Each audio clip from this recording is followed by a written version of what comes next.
Gênesis capítulo 4, verso 16 ao verso 26.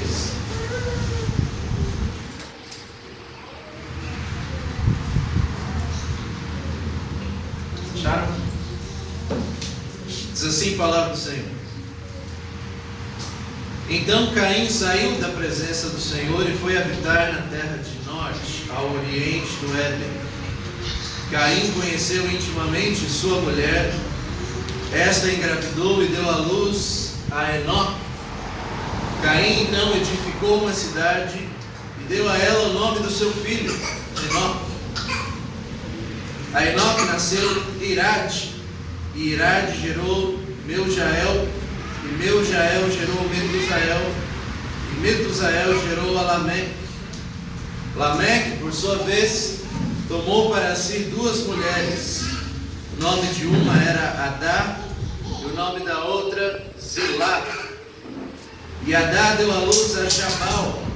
Este foi o pai daqueles que habitam em tendas e possuem gado. O nome do seu irmão era Jubal. Este foi o pai de todos os que tocam harpa e flauta. Zilá também teve um filho, chamado Tubal-Caim, fabricante de todo instrumento importante de cobre e de ferro. E a irmã de Tubal-Caim foi Naamá. Então Lameque disse às suas duas mulheres, Adá e Zilá, dai ouvidos à minha voz. Escutai, mulheres de Lameque, as minhas palavras, pois matei um homem por me ferir, e um rapaz por me pisotear. Se Caim há de ser vingado 7 vezes, com certeza Lameque o será 77 vezes. Então tornou Adão a conhecer intimamente a sua mulher, e ela deu à luz um filho, a quem pôs o nome de Sete.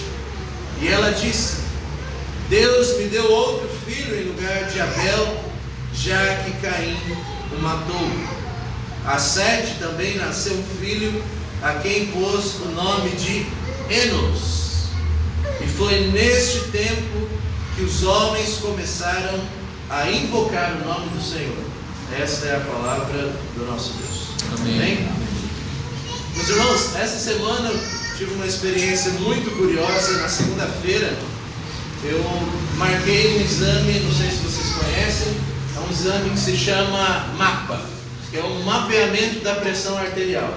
Então na segunda-feira eu fui no AOP, bem cedinho, e lá eles colocaram um medidor mesmo de pressão cardíaca, e você tem que colocar num cinto ou numa bolsinha do lado, fica com uma corda, né, da pressão arterial, fica praticamente 24 horas com você, você tem que dormir com aquilo, você não pode tirar, não pode tomar banho nesse dia, inclusive, você tem que ficar o dia todo com essa bolsinha de medidor de pressão.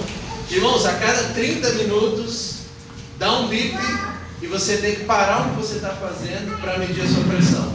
Então foi muito interessante que a primeira vez eu saí lá do AOP, e aí deu uns 30 minutos, quando eu estava chegando na loja para trabalhar, andando a pé ali na Rua Candelária, e aí foi muito engraçado, e era 8h15 da manhã, e eu estava andando assim, tinha uma moça parada em frente ao carro, não sei o que ela estava fazendo, mas ela parada assim me olhando, e eu estava andando, olhando para ela, e aí deu bip, e eu tive que parar e ficar estático assim, por cerca de 1 minuto, e aí eu não posso explicar, não posso falar nada, não posso falar, e ela olhando para mim, olhando para ela tentando entender. Foi horrível. Primeira experiência, primeira marcação já foi assim.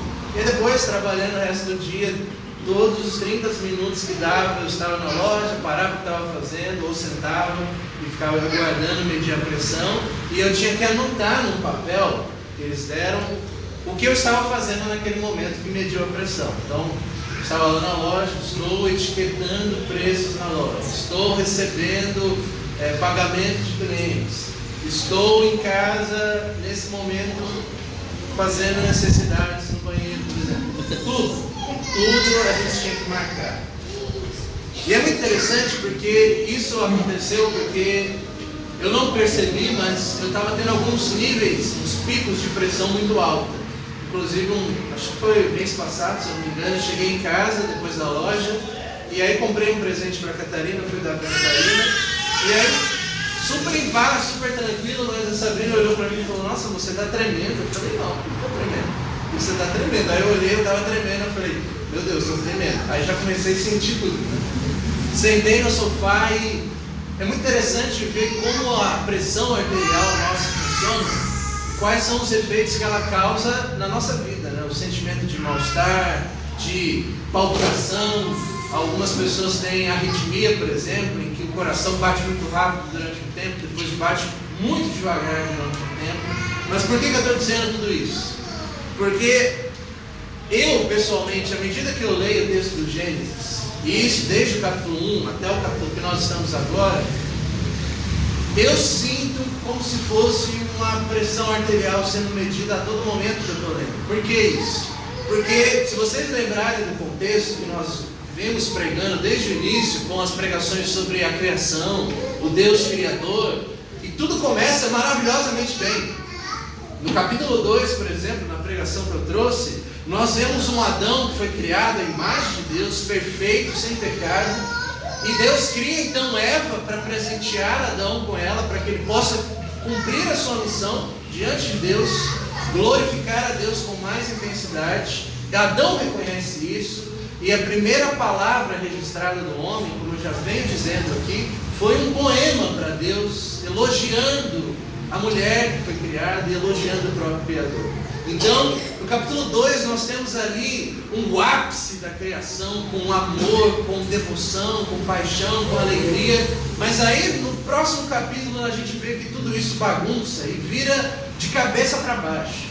Não é que acontece um erro e tem uma mácula na criação. A criação ela vira de ponta cabeça. Nós vimos isso no capítulo 3.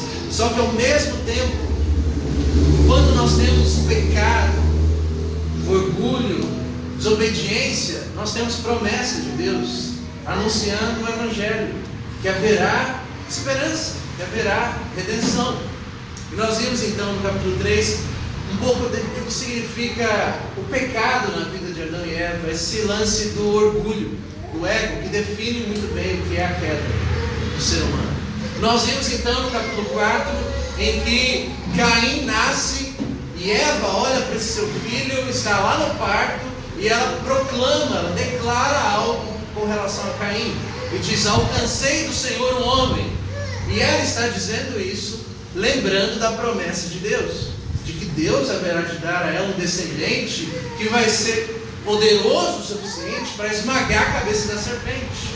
Mas o que acontece? Este filho, Caim, não esmaga a cabeça da serpente. Ele é a própria serpente e ele esmaga a cabeça do seu irmão Abel, que é o descendente da mulher, que é uma imagem do Cristo, como nós podemos ver hoje. Então, nós temos esses picos de pressão baixa, pressão alta, de momentos de alegria e no mesmo instante momentos de muita tristeza, de palpitação.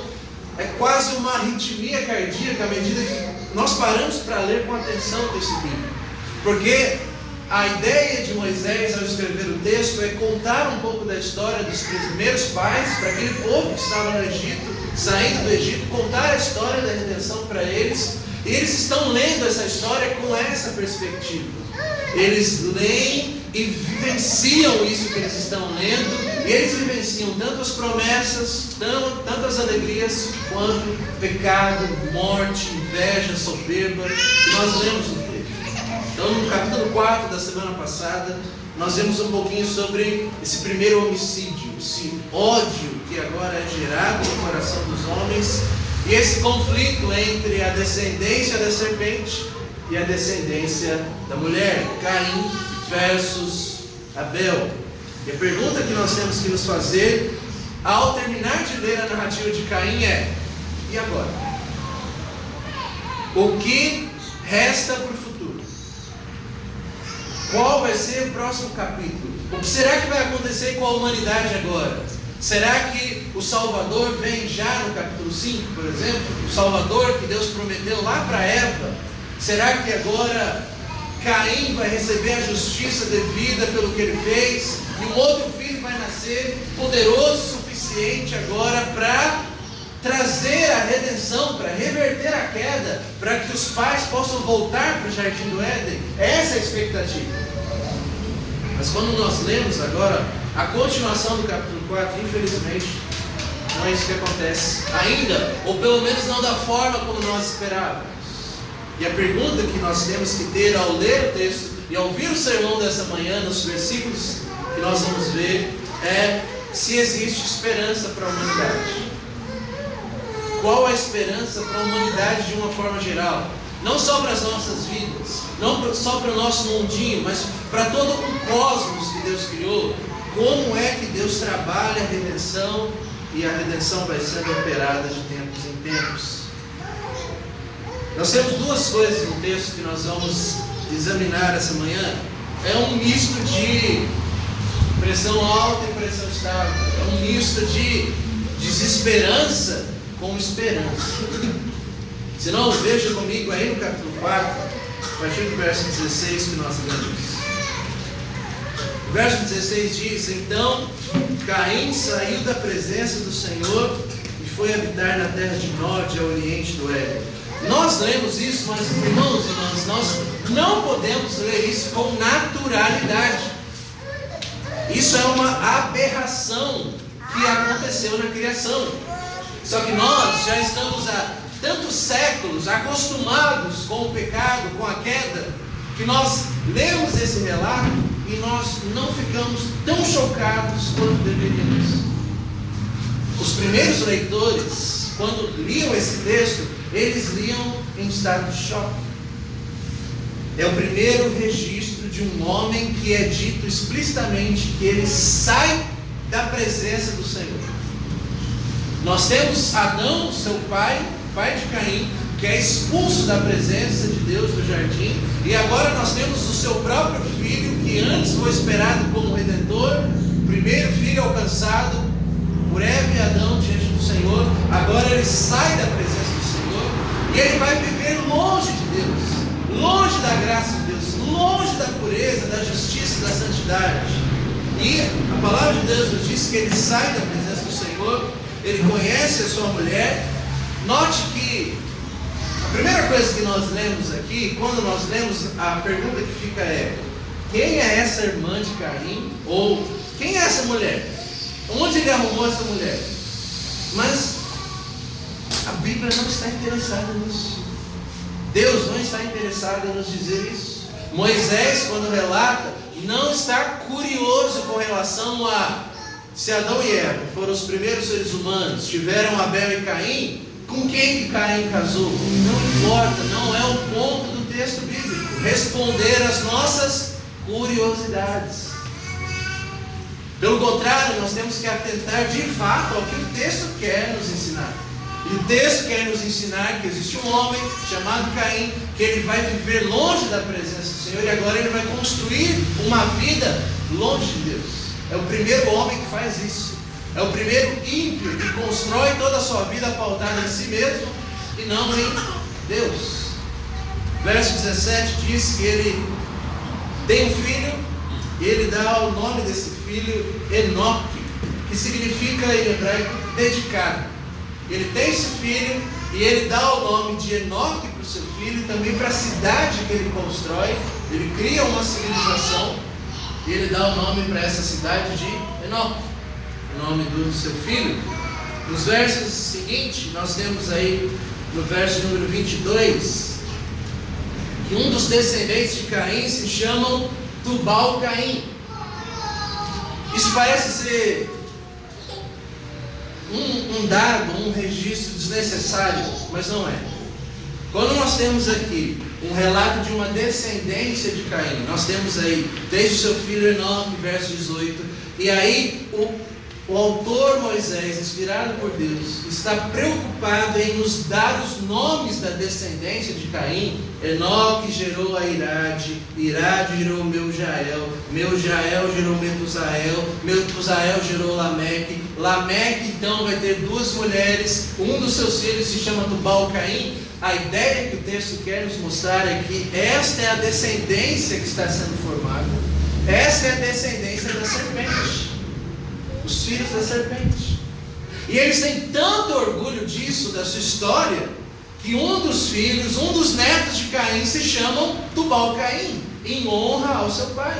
significa trazido de Caim, vindo de Caim ou herdeiro de Caim. Se você olha comigo, Lameque traz a mesma história, o mesmo sentido. Veja comigo o que Lameque diz para suas duas mulheres. Primeiro que já começa errado aqui. Ele toma para si duas mulheres, e a ideia do texto não é que ele escolhe, ele se casa com duas mulheres e as duas mulheres o escolhem. A ideia é um pouco mais forte do que isso, de que ele toma para si duas mulheres de fato, e agora num sentido de uma posição autoritária. Ele é casado com essas duas mulheres, e olha o que ele diz no verso 23: Adá e Zilá, dai ouvidos à minha voz, escutem, mulheres de Lameque, as minhas palavras. Pois matei um homem por me ferir e um rapaz por me pisotear. Se Caim há de ser vingado 7 vezes, com certeza Lameque eu serei vingado 77 vezes.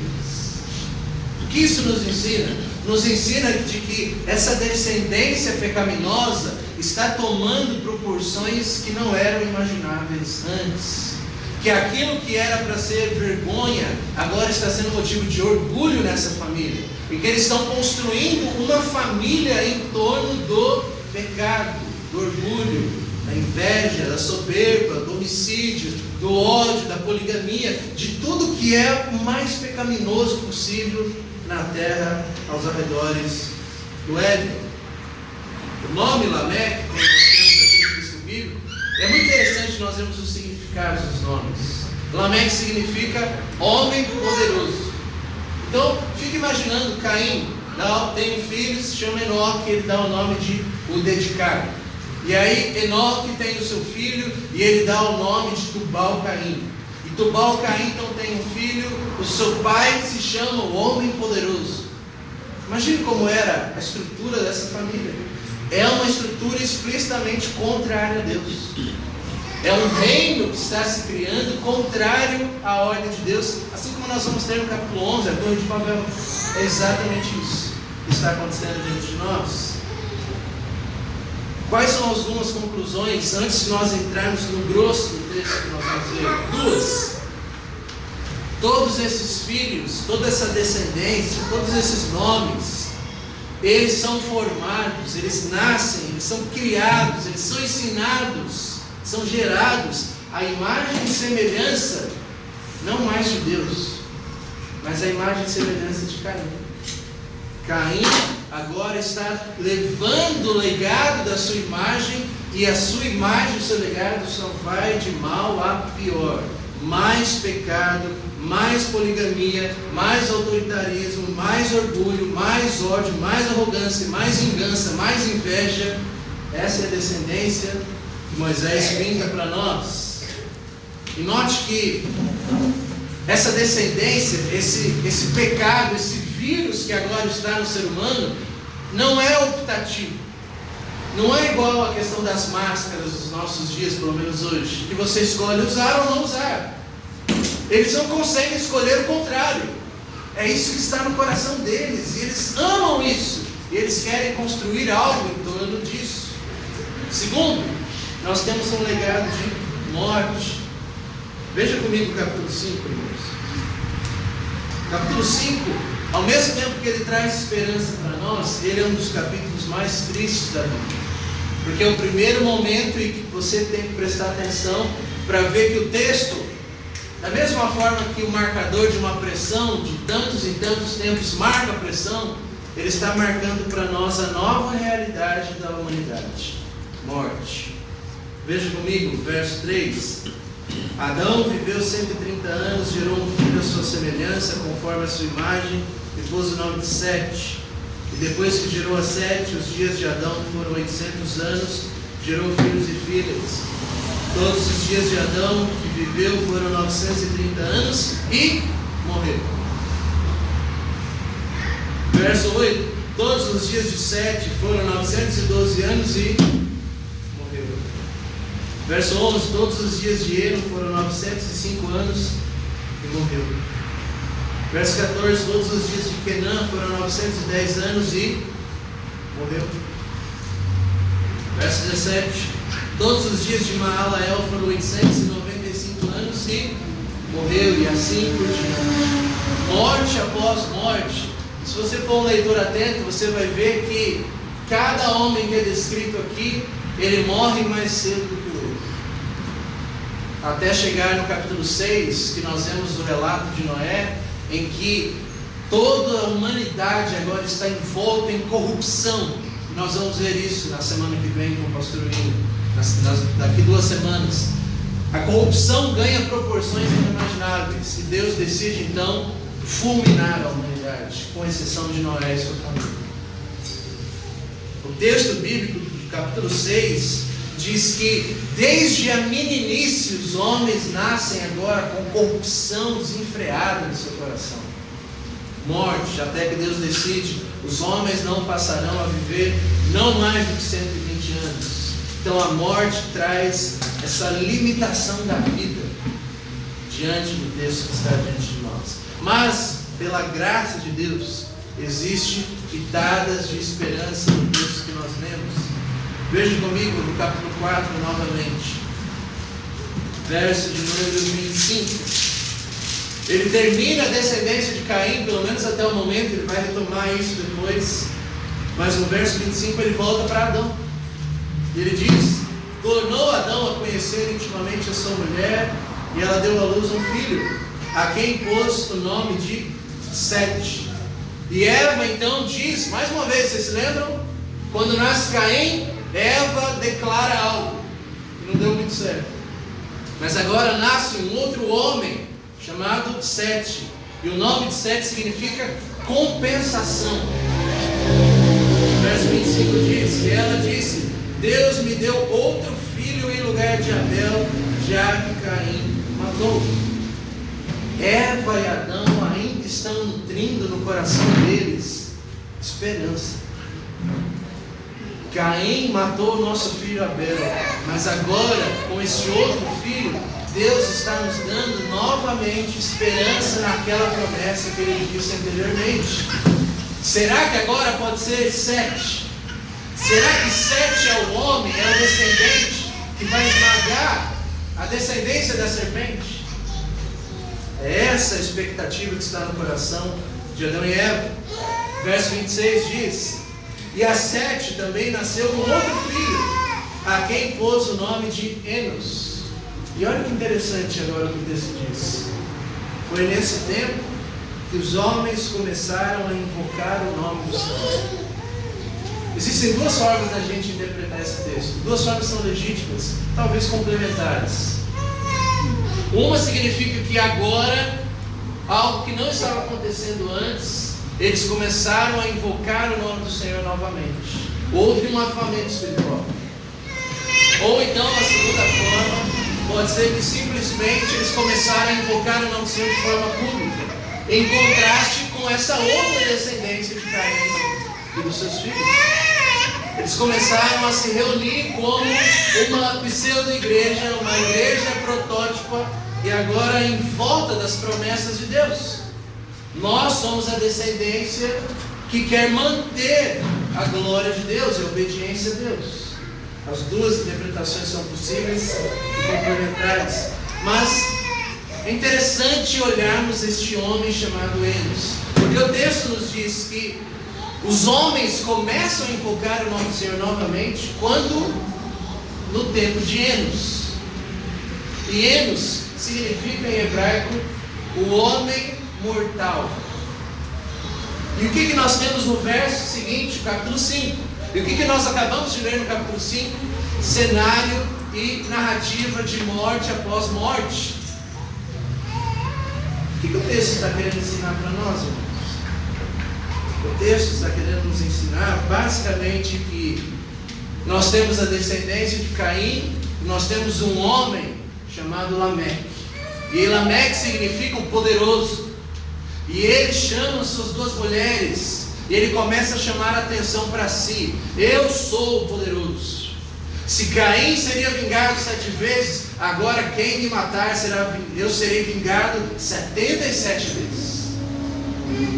Mas no tempo de Enos, na família de Enos, o foco não é Enos, é Deus. Ele é o homem mortal. Ele não é o homem poderoso, como Lameque. E a narrativa que nós temos na sequência, no capítulo 5, é a narrativa de morte após morte. Ou seja, o texto está nos ensinando de que, a partir do momento que os homens começaram a perceber a morte no seu dia a dia, eles lembraram do Senhor, começaram a invocar o Senhor. Diferente de Lameque, que começou a invocar a si mesmo e morte para outros, nos dias de Enos, nos dias dos homens mortais, eles começaram a olhar para Deus novamente e invocar a Deus, pedir vida para Deus, num cenário de morte. Nós temos um outro filho agora, na descendência de Sete, Enos, um homem chamado Enoque. Está lá no capítulo 5, verso 22, veja comigo.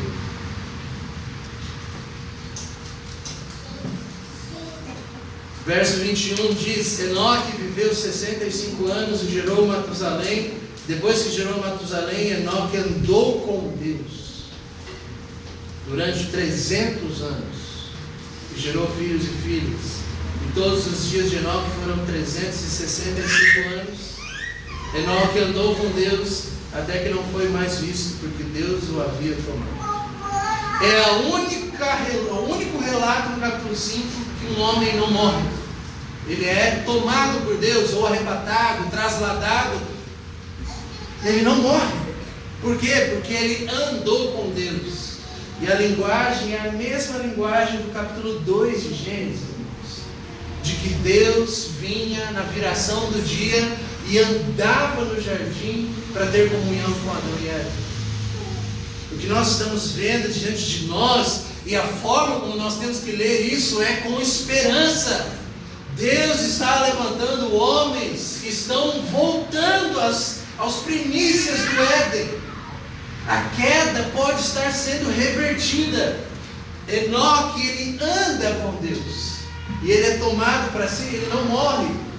À medida que os seus familiares olham para isso e dizem: espera lá, então quer dizer que quem anda com Deus, a morte não lhe traga. Quer dizer que quem anda com Deus não vai experimentar as consequências da morte do pecado. Essa é a imagem, essa é a pregação do capítulo 5. E é interessante nós lembrarmos que Caim tem um filho chamado Enoque, mas nós temos agora um novo Enoque, um outro Enoque, um Enoque maior, um Enoque da descendência de Deus, que é dedicado não para a construção de uma civilização em torno do pecado, mas é um Enoque que é dedicado, o significado do seu nome, a Deus. Ele se dedica para viver e andar com Deus. Não é isso que Adão e Eva deveriam ter feito? Não é isso que nós somos chamados a fazer? Mas não termina aí. Veja comigo o verso 25 do capítulo 5. E Matusalém, quem é Matusalém? Filho de Enoque. O filho de Enoque, Matusalém, tem um filho. Como é o nome do filho de Matusalém? Lameque. Você nota como as duas descendências estão a todo momento sendo contrastadas. Existe uma guerra, existe um conflito, existe um contraste entre essas duas descendências. Descendência da serpente, a descendência da mulher. Os filhos de Eva e Adão, os filhos de Caim. Os filhos de Deus, os filhos do diabo. Assim como nós vamos ver no capítulo 6, daqui a 2 semanas.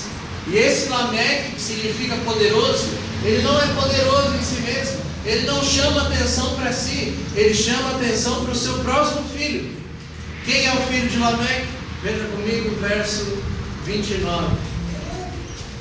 Verso 28 diz: Lameque viveu 182 anos e gerou um filho, a quem chamou Noé, dizendo: Este nos consolará de nossas obras e do trabalho das nossas mãos, que provém da terra que o Senhor amaldiçoou. O homem poderoso da descendência da mulher não chama atenção para si, chama atenção para o seu filho, e ele diz: Este meu filho, vai ser através dele que nós vamos voltar a ter paz e descanso. Ele traz uma profecia, uma promessa. Ou seja, na vida de Noé, nós temos aqui clara e explicitamente A primeira boa notícia de um Salvador. Noé é um tipo de um Salvador. É através deste Noé, deste homem que se chama o repouso, que o descanso vai vir para o coração dos seres humanos novamente. Esperança diante de nós. Toda essa narrativa que eu trouxe para nós é a forma como os primeiros leitores liam Gênesis 4 e 5. É assim que eles chegavam diante do texto, com esses dois conflitos em mente, com desesperança e esperança, com pecado e redenção, com a descendência do diabo e a descendência que vem de Deus. E o que significa isso para nós? Como o Fernando disse ontem, eu não esqueci, fiquei pensando durante isso o dia todo, hoje pela manhã. Nós vimos ontem com os homens, Efésios 6, conseguimos olhar muito do contexto para então conseguirmos entrar na prática, nas aplicações práticas ao longo dos próximos meses. Nós vimos toda essa narrativa, mas o que isso comunica para mim e para você, na nossa vida hoje, no dia que nós estamos vivendo hoje? Qual é a mensagem de Deus para nós? A mensagem de Deus para nós é: onde você coloca a sua esperança? Qual é o propósito da sua vida? E onde você coloca a esperança? O que move você a continuar vivendo nessa terra que o Senhor amaldiçoou? Qual é a sua perspectiva? Para onde você está caminhando? Nós temos relatos negativos e relatos positivos. Talvez você seja como Lameque, o Lameque de Caim, o poderoso, que chama atenção para si, que se acha o centro do universo, que é a última bolacha do pacote, já em Gênesis 4, que decide contrair matrimônio com duas mulheres, desobedecendo o que Deus havia estabelecido desde Gênesis capítulo 2. Ele desobedece o legado que Deus havia dado. Ele é autoritário e orgulhoso.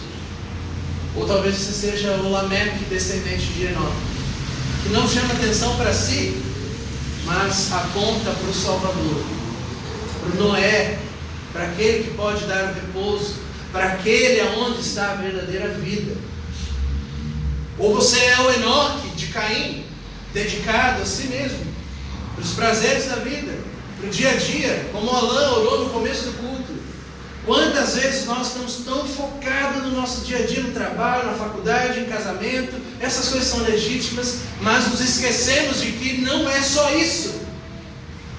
E o Enoque, da descendência de Deus, ele sabe disso, e ele é o dedicado não para as coisas dessa terra, mas ele é o dedicado para Deus. Ele anda com Deus e ele é tomado para Deus.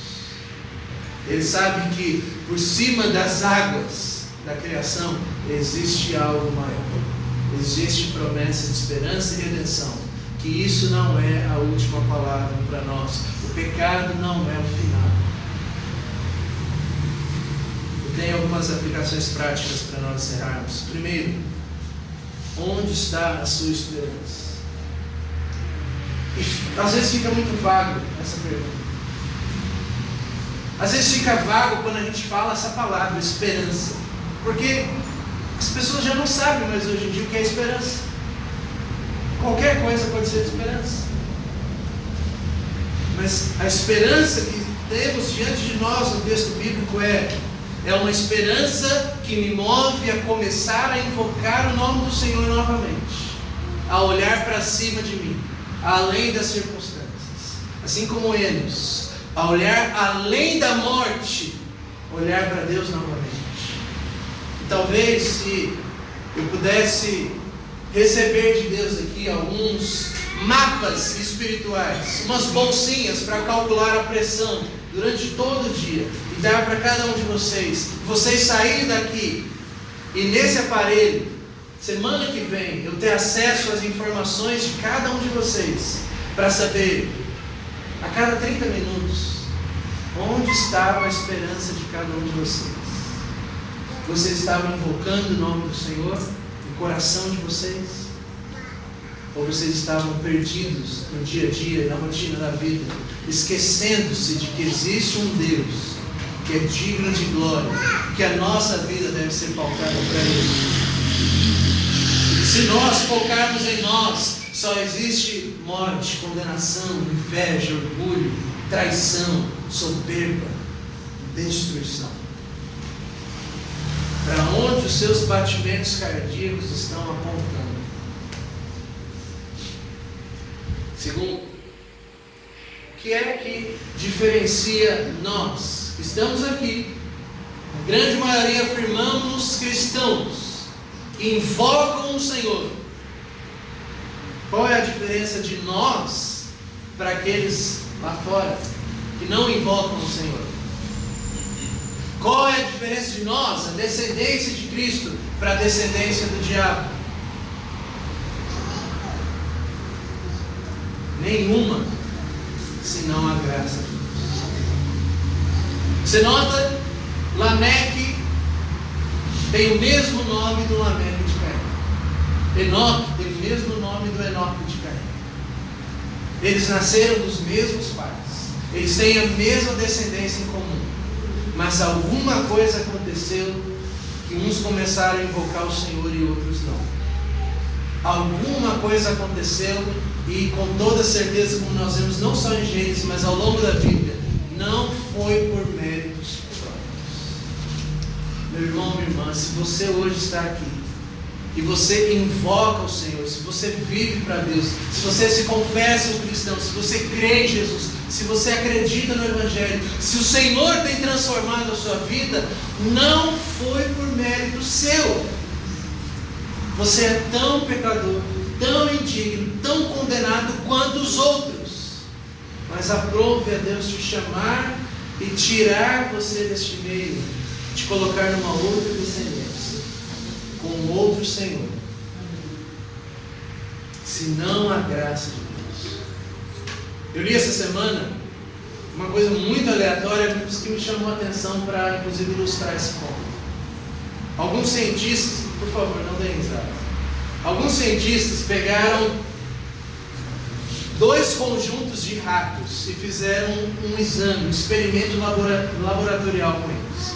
Então imagine, um grupinho, uma descendência de ratos e outra descendência de ratos. 3 ratinhos de um lado, 3 ratinhos de outro. E aí sabe o que eles fizeram? Coisa de cientista, né? Colocaram os ratinhos dentro de banheiras com água. Então 2 banheiras com água, colocaram 3 ratinhos dentro de uma banheira com água e os outros 3 ratinhos dentro de outra banheira com água. Esse é o experimento. Eles olharam para uma banheira e depois de 1 hora, os 3 ratinhos daquela banheira estavam totalmente mortos. Mas na outra banheira não. Sabe por quê? Porque o cientista colocou nessa banheira como se fosse um tapume, uma prancha, um MDF, e a cada 30 minutos eles levantavam essa madeira e os ratinhos podiam respirar de novo. Só que depois de alguns segundos eles voltavam para debaixo da água, e eles voltavam para cima da água, voltavam debaixo da água. Para que esse experimento? Os cientistas fizeram esse experimento para mostrar os impactos e as consequências da esperança na nossa vida, especialmente na vida de ratos. O que significa? Significa que aqueles ratos que de tempos em tempos tinham um sinal de vida, de esperança, mesmo quando eles voltavam para a água, isso fazia com que eles mantivessem a esperança de sair de novo, de que talvez eles pudessem em algum momento sair e não voltar mais para a água. Mas os outros ratos que ficaram imersos, batizados na água e não saíram mais, morreram em poucos segundos. O que significa?